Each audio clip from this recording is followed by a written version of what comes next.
if you've got a goldfish and your goldfish is in a bowl and your goldfish is sick, do you take the goldfish out and take it down the vet and say, give it some medicine?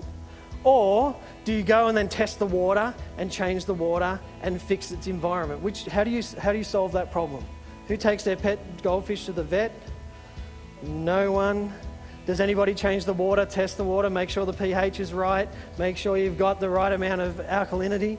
So when you want to treat something that's sick, you treat the environment. If you have a product that you don't like, for the teachers, if you have a class that you don't like, then what you need to do, and I tell these as I go around the country and I teach, talk with teachers, and I say, they come to me all the time and they say to me, I need another strategy to help control my students. And my answer is always the same. You don't need another strategy, you need a system.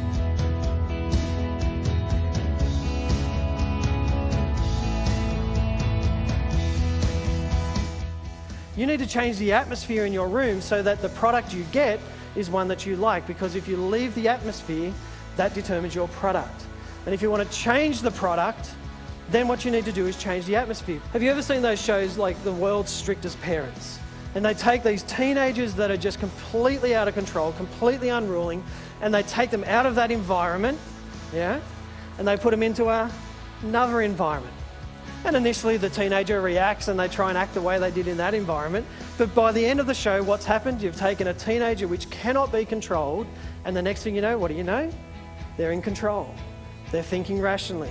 They're making good choices in life. The only thing that has changed is the environment.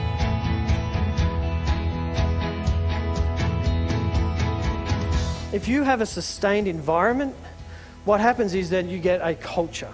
Now, the definition of culture is that's just what we do around here.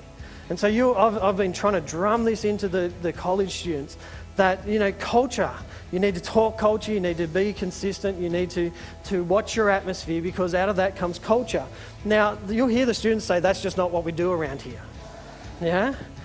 It's because they understand that if you go against our culture, that's not what we do around here. So culture is that's just what we do.